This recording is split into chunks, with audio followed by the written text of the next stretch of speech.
And welcome back, everyone. Welcome back to another week, another edition of the Korean StarCraft League, the KSL week number 63. I'm, of course, just VIP, and with me, I'm joined by these amazing players, the amazing people in the chat, and by my beautiful plushies.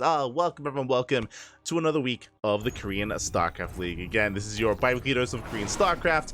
The bracket is live. The bracket is a little bit smaller than usual. There's a lot to get into. There's a lot to get into in regards of what was happening with today's tournament, but regardless, we are jumping into our first series of the night.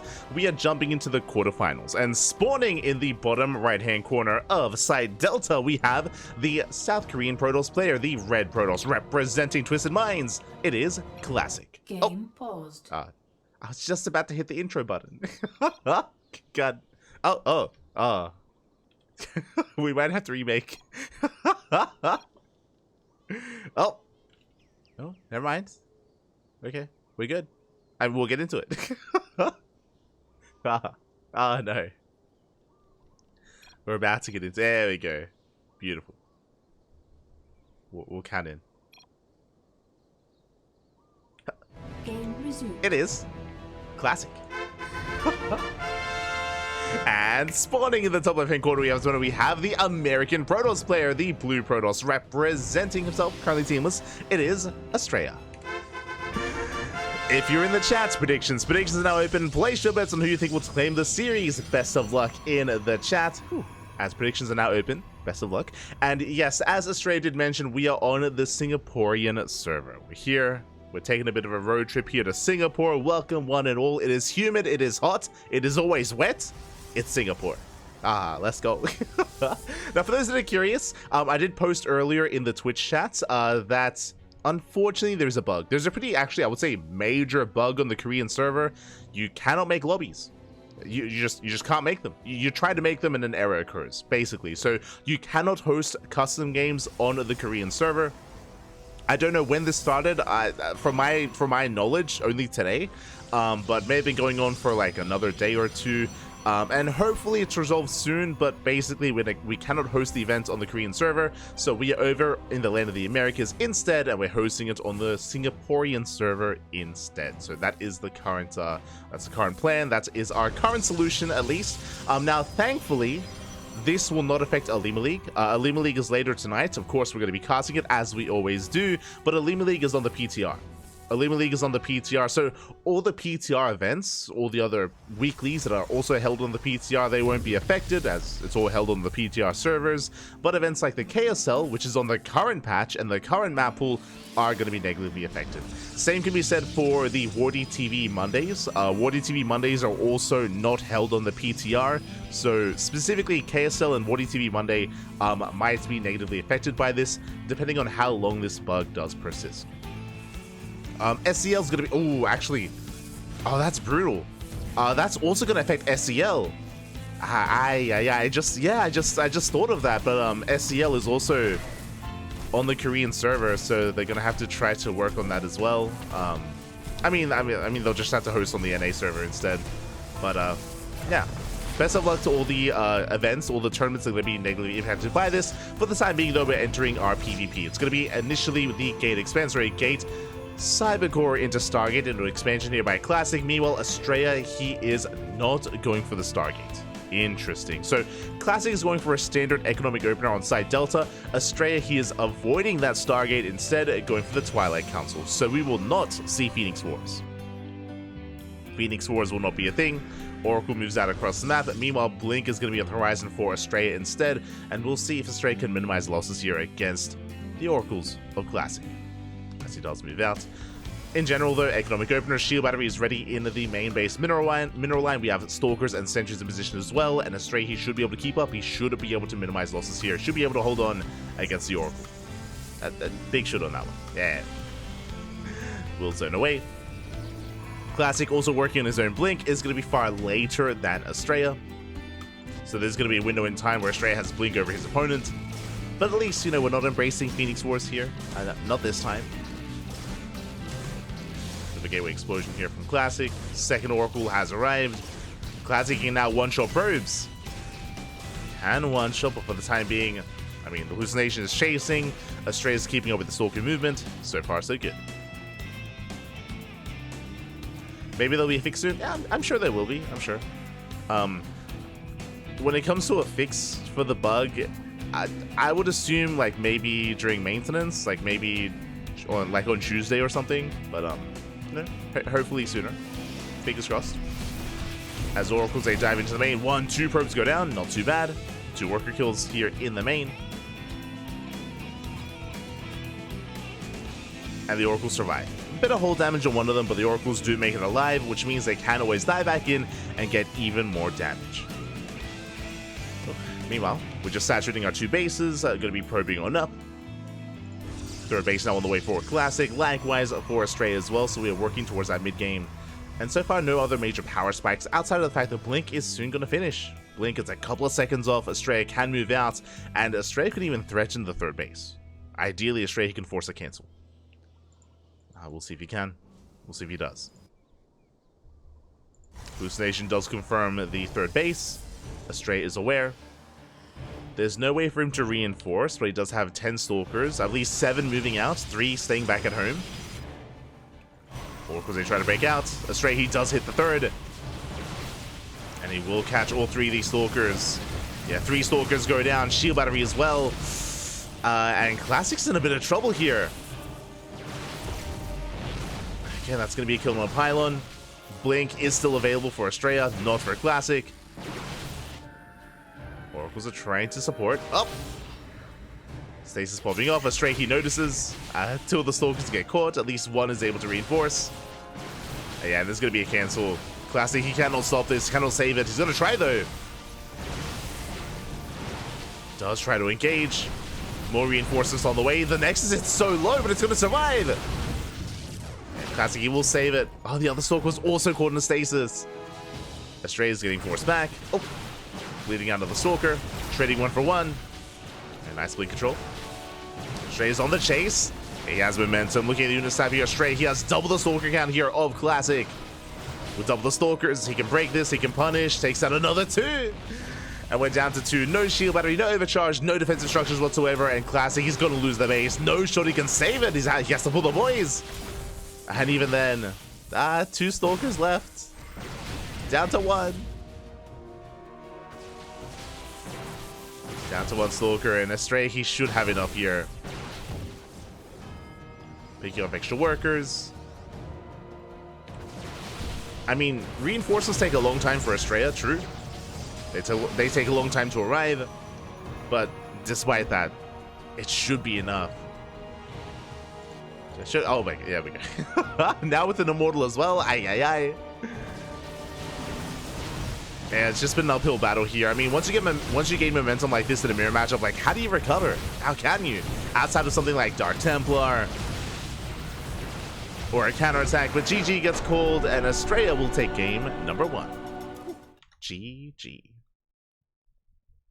GG, well played, Astrea. We'll take a lead, and with that, we'll see what kind of map we're able to embrace here in game 2. It was really interesting game 1 just because Astrea, he just completely avoided the Stargate. He's like, you know what, you can have air control, I don't even care, I'm just going to double down, I'm going to rush into Blink. Classic was a little bit greedy when it came to getting into his 3rd base, and we saw he did not have enough to defend that 3rd. He had a couple of stalkers, but it was brutal that Classic lost 3 stalkers before the main fight even occurred. Because that Classic, he just never really had a comparable stalker count. Just never really had a comparable stalker count, could never really engage. With that, GG. GG, well played.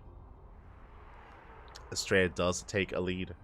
And now we're getting ready for game number 2. Looks like it's going to be on Ocean Board. And I have to try to acclimate myself. Like, we've been casting so many PTR events.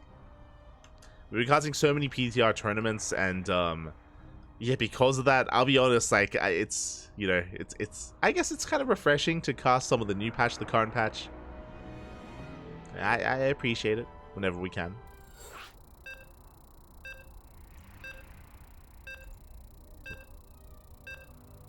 Here we go. getting into that second game. After the series does conclude, we can go over the bracket. We can go over the bracket itself. Again, it is a bit of a smaller bracket, right? I was meant to talk about that as well. But because of the issues plaguing the Korean server, I do believe that did impact signups for this week's tournament. So because of that, it is a bit of a slimmer event. Do have significantly less signups this time, but regardless, the show must and will go on, and we still have some amazing players nonetheless. And here we go, let's jump in. And spawning in the top left-hand corner of Oceanborn, we have the South Korean Protoss player. We have the red Protoss representing Twisted Minds. It is Classic. And spawning in the bottom right-hand corner, we have the blue Protoss player representing himself, currently teamless. It is Astrea. Here we go. So we are going to be settling in. Astrea's opening countered classics. I would not go as far as saying that. It is unfortunate that Classic invested as heavily as he did into Oracles, and they did not do enough. If you recall, the Oracle Harass killed, was it 2 probes? If I remember correctly. There was no WSS game heart, so it wasn't counting, but I believe only 2 workers went down, and that was a big investment from Classic, which wasn't quite worth it. The stasis traps did help delay some reinforcements, but again, right, the Oracles were quite lackluster there. As we mentioned before, though, even leading up to that, it was a brutal start of the fight for Classic. If you remember, he lost 3 Stalkers before the proper defense of the third base even occurred, as he did leave some Stalkers idle at the third. It was just a brutal start. It was a brutal start for Classic. But now we're settling into game 2, and because we're no longer on side Delta, there is no longer a ramp coming into the natural, so it is going to be a 2-gate opener versus a 2-gate opener. This is just a much more standard setup, a much more standard opener from our players, as we're not on side Delta. And with this, we can kind of embrace a different kind of start here. We'll see if we open up double Sentry, double Stalker, or double Adept, or even a mixture of the two. We do see Astrea trying to fake out a proxy, does hide his pylon here at the natural. Check the vision of Classic, he has yet to confirm, so Astrea, he's hoping that Classic overreacts. That's the goal here, for Astrea to try to mind game Classic. We can see Classic, he's checking a little bit further back into the main, looking for that pylon, and we'll see if Classic sends out a second probe. Already responding, Robo. Yeah, it is going to be a Robo opener out of Classic. This is a very safe response. Robo opener means faster immortals, does mean a delayed expansion, but Classic, if there was an all-in coming, Classic would be ready for it. We even have a full wall off here with that shield battery. Adepts, they shut down the probe as it is locked into the main. Now, the scary thing about this opener from Classic, as I stand by saying that this is really safe and it does keep you safe against an all-in, at the same time, this can turn into an all-in as well. So it's going to be on Astrea to make sure that that doesn't occur. We can see Classic is still scouting. Yeah, he's still looking for the proxy. Still looking for the pylon. Adepts move out, and they'll soon find out that Astrea just expanded. That the pylon was on the low ground, and that Astrea has gotten away with a more economic start. So nice start here by Astrea. Oh my god, the Adepts, they get locked down! Oh my god! Astrea, calm down! He force fields in the Adepts. At the same time, they recall back home. Nicely done here by Astrea. Now he has nothing to worry about as the Adepts, I mean, they had to retreat. But Classic does follow up with a War Prism. Now, this is a good way to recover. The goal here with the War Prism, as we just saw, Adepts can have a really hard time actually getting past this ramp, especially at this level of play. And how do you avoid that? With a War Prism. With that, you can get the Adepts straight into the main base instead, straight into the mineral line, and get some economic damage. And again, Classic has to because of the timing of the expansion. It is later than that of Astrea. So the pressure is on Classic. Speaking of, there we go. He does move out, so there are those 2 Adepts, and ideally they're poised to dive into the main. Do have a fake Prism here on the right-hand side, which Astrea does get eyes on. I do feel like this is a little bit premature from Classic, but ideally Classic is trying to draw away the attention of Astrea. Hallucination goes down, and now you can see Astrea's main army rotates into the main, so again, that did feel a little bit mistimed. Astrea, he is ready for this. Classic still warping in additional Adepts. His goal here might just to send 2 Adepts towards the natural, 2 Adepts into the main, and try to pull apart the attention of Astrea. He's going for it. We'll see how Astrea handles the defense. So far, so good. Oh!